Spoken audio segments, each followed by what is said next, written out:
continuidade à nossa série Pílulas de Abstinência, vamos conversar agora sobre o princípio da responsabilidade pela desídia. Veja que a desídia no processo abstêmio, ela será cobrada através da responsabilidade, né? E pode reconduzir a pessoa ao processo de adicção. Então, a desídia ou descaso, né, com o processo de abstinência, ele pode gerar diversas formas de abstemiopatias, né? Não é tema dessa série de pílulas de abstinência as abstemiopatias. As abstemiopatias serão estudadas em uma série específica. Mas eu posso citar as abstemiopatias como os desvios, o nexo de displicência, né? A teoria do nexo de displicência, as síndromes. Veja só, as síndromes que ocorrem no processo de abstinência, né? Os desvios que eu classifico como quatro fórmulas gerais, né? 4 graus de desvio, que eu chamo 4 escalões. Um dos escalões que é o processo de recaída, mas existem outros 3 escalões ainda de desvios, né? O processo de recaída é o único desvio que reconduz a pessoa à adicção, mas os outros 3 níveis de desvio, eles fazem com que a pessoa permaneça na abstinência. Ela ainda está na abstinência, né? Só que está displicente em relação ao processo abstêmio hipotético e ideal. Ela não está seguindo uma linha ideal. Então, ela permanece no desvio. Todos os abstêmios em mais ou menos grau, eles sofrem desvios, pelo menos desvios momentâneos, mas logo em seguida retornam ao seu processo de abstinência. Então, esses desvios são comuns, são corriqueiros, né? Agora, o único desvio que é muito grave seria o desvio de primeiro escalão, quando retorna, que faz com que a pessoa retorne ao processo de adicção, que seria o processo de recaída mesmo, né? Agora, existem síndromes, existem o estudo dessas displicências e muito mais, que faz parte dessas abstemiopatias. As próprias comorbidades, né, fazem parte das abstemiopatias. Então, o certo é o seguinte: a pessoa negligenciar na sua evolução abstêmia, ela vai sofrer uma abstemiopatia. A abstemiopatia mais grave que tem faz com que essa pessoa retorne ao processo de adicção. Então, esse é o princípio da responsabilidade pela desídia. É um princípio simples de entender. Praticou descaso, foi desidioso, pode retornar ao processo de adicção, porque a responsabilidade será cobrada, né? A responsabilidade aqui, vamos adjetivar sempre, né? A responsabilidade aqui não é no sentido civil penal, né? Mas é uma responsabilidade abstêmia, certo?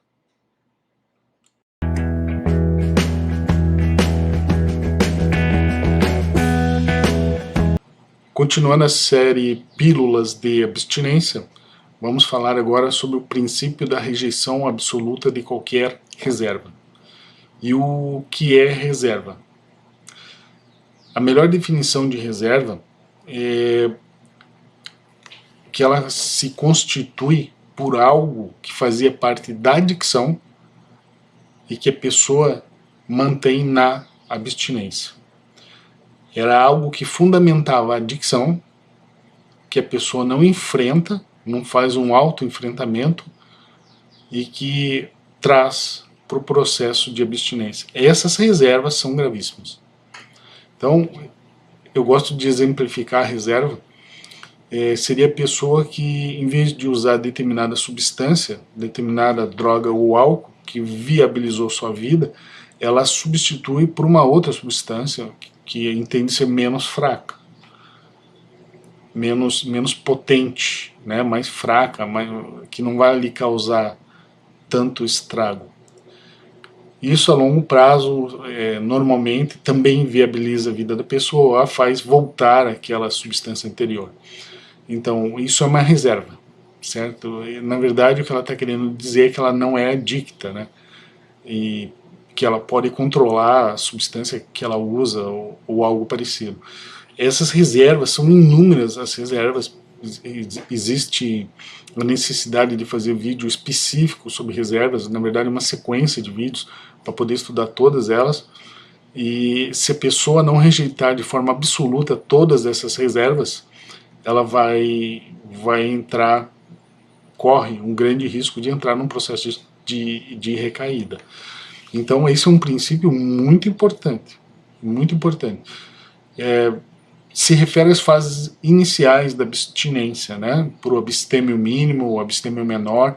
O abstêmio maior normalmente já enfrentou todas as reservas, senão não teria chego tão longe. Mas pode ser que ainda se manifeste depois de 2, 3, 4 anos, né?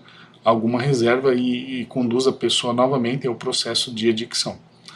Esse é o princípio da rejeição absoluta de qualquer reserva.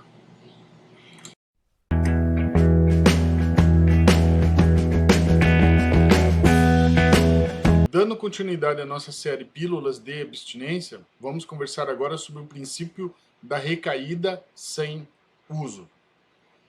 A questão aqui é a seguinte: é possível recair sem usar drogas ou álcool? Essa é a questão. E existe uma outra questão também que eu coloco agora. É possível usar drogas ou álcool sem ter recaído? Duas questões interessantes. Primeiro, a gente precisa entender que o processo de recaída, na verdade, é uma pirâmide, né? Não é um fato. Quando a gente usa recaída, muitas vezes a gente está usando de uma forma atécnica, né? Porque a recaída não seria apenas a reintoxicação. A recaída é uma pirâmide, né? Um processo de recaída que tem uma sequência de atos, onde o último ato é a reintoxicação física da pessoa, certo? Bom, nessa pirâmide de recaída, quando ela completa determinadas etapas, nós podemos dizer que ela está recaída emocionalmente. É chamada recaída emocional. Ela não usou drogas ou álcool, mas ela já está recaída.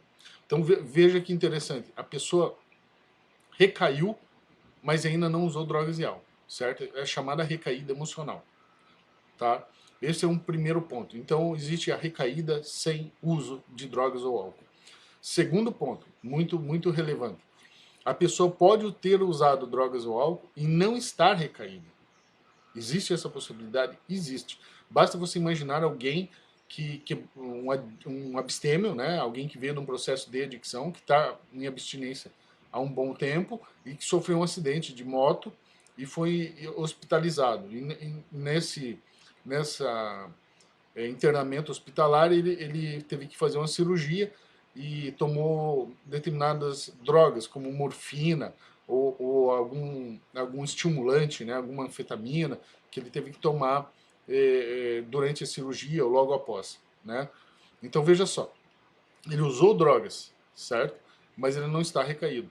Isso é muito comum, essa confusão, certo? Alguns abstêmios entendem que teriam recaído, mas não é real, certo? Porque ele não passou pela pirâmide de recaída, não houve o processo de recaída. Né? O que houve foi uma introdução direta de drogas nessa pessoa sem ela ter recaído. Veja que isso é muito comum, não só em acidentes de trânsito, existem vários fatores. Né? As famosas rape drugs, né, que eles chamam, são as drogas de estupro. Né? São o Boa Noite Cinderela, alguém que está em algum local e vai tomar um refrigerante e coloca um sonífero, né, nesse refrigerante. Esses soníferos normalmente são benzodiazepínicos, né? Ou seja, são drogas. Mas essa pessoa não sabia que ela estava ingerindo drogas, né? Ela estava ingerindo um refrigerante. Essas drogas são utilizadas normalmente para praticar violência sexual contra mulheres, mas são também utilizadas como uma forma de violência para praticar roubo, né? Aqui é chamada uma forma de violência indireta, né? Onde eles não aplicam uma violência direta contra a pessoa, né? Mas utilizam uma forma de restringir a possibilidade de reação da vítima, né? Então, veja, essas drogas também, quando a pessoa usa, né, ela se reintoxicou, né, sem ter recaído. Então veja que interessante. Existe a recaída sem uso, né, que a pessoa pode estar recaída emocionalmente, por exemplo, mas não usou ainda. E existe a possibilidade da pessoa ter usado e não ter recaído, que é no caso de internação hospitalar, no caso de, de crimes, né, onde dão drogas para essa pessoa de uma forma camuflada, né? Então veja só, isso tudo está ligado ao princípio da recaída sem uso, tá? Eu deixo aqui o material disponível, né? É bem simples de entender, né? Eu só gostaria de destacar essa frase. Ó. É comum afirmar que a recaída emocional é uma reintoxicação psicológica, enquanto a recaída real, né, é apenas a reintoxicação física. Então, existe essa distinção da recaída sem uso, né, uma recaída psicológica, uma recaída emocional, existe a reintoxicação física. O que ocorre é que muitas vezes a gente utiliza o termo recaída para reintoxicação física, certo? E por causa disso, alguns doutrinadores entendem que a recaída é um ato, é um fato em si, porque eles entendem que a recaída é reintoxicação, certo? Se você entender que recaída é reintoxicação, ela é um ato, ela é um fato em si. Se você entender que a recaída é um processo, uma sequência de atos, onde o último dos atos seria a reintoxicação, então a recaída não é apenas aquela reintoxicação em si, mas sim um processo. Eu gosto de pensar a recaída como um processo que me parece mais lógico, mais racional, né? E quando a gente estudar recaidologia, né, que é um termo proposto pelo terapeuta José Plinio do Amaral Almeida, nos estudos sobre o processo de recaída, a gente vai estudar isso com mais detalhe, tá? Mas esse é o princípio da recaída sem uso, e também existe o uso sem a recaída, certo?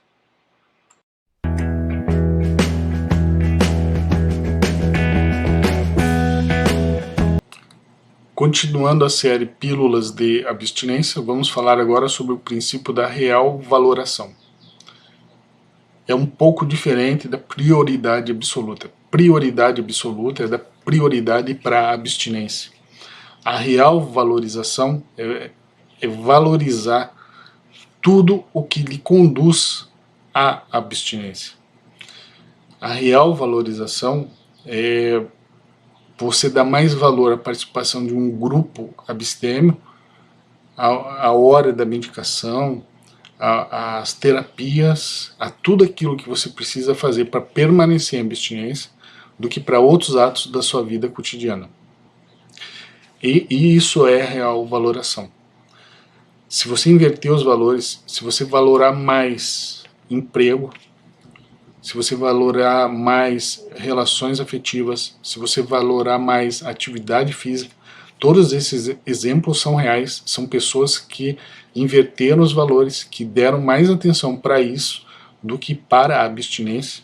Elas esqueceram que isso é apenas uma forma, né, é um auxílio, um efeito da abstinência, mas não a causa da abstinência.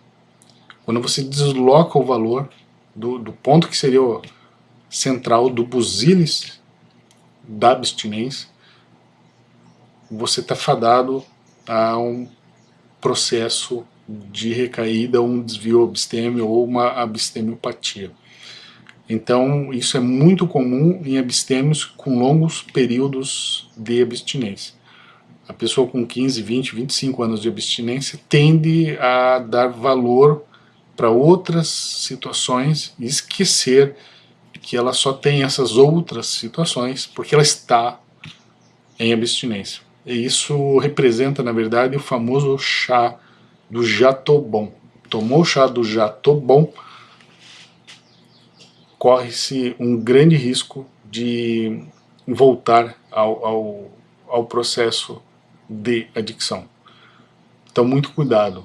Precisa valorar com a maior realidade possível a abstinência.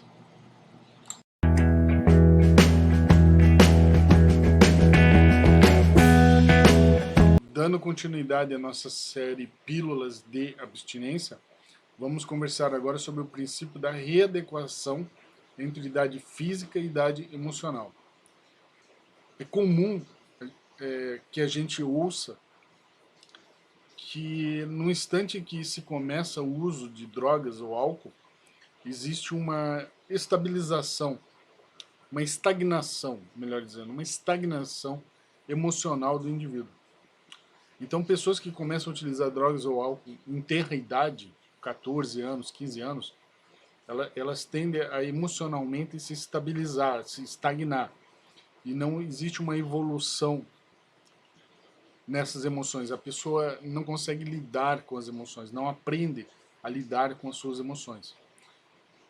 Lá na abstinência, quando estivermos falando de abstinência, essa diferença entre a idade física e a idade emocional, ela vai se readequar. Esse é o princípio da readequação da idade física entre a idade emocional.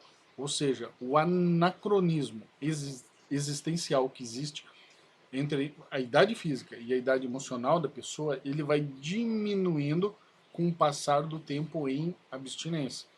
Então, uma pessoa com 20 anos em abstinência, ela tem, pelo menos hipoteticamente, ela já se readequou emocionalmente à sua idade física com a idade emocional. Então, a abstinência ela tende a readequar as emoções, readequar, ela ensina a pessoa a lidar com as emoções que durante muito tempo foram, como se pode dizer, durante muito tempo elas foram escondidas, né? Essas emoções foram ocultadas, foram amortecidas pelo uso de drogas ou álcool. Então, com o tempo em abstinência, a pessoa vai lidar novamente com isso e vai conseguir estabelecer, readequar essa emoção. Veja que é muito difícil pessoas com pouco tempo de abstinência já estarem emocionalmente equilibradas. A tendência é que demore muitos anos.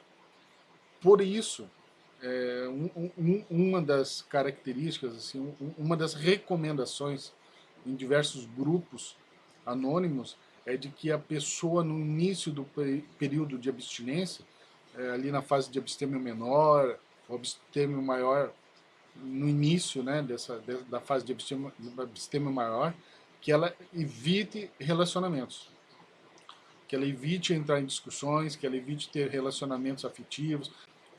De fato, né, se a pessoa não consegue lidar com as próprias emoções, imagine se ela tiver relacionamento e tentar lidar com as emoções dela e com as emoções do outro. Vai ficar muito difícil.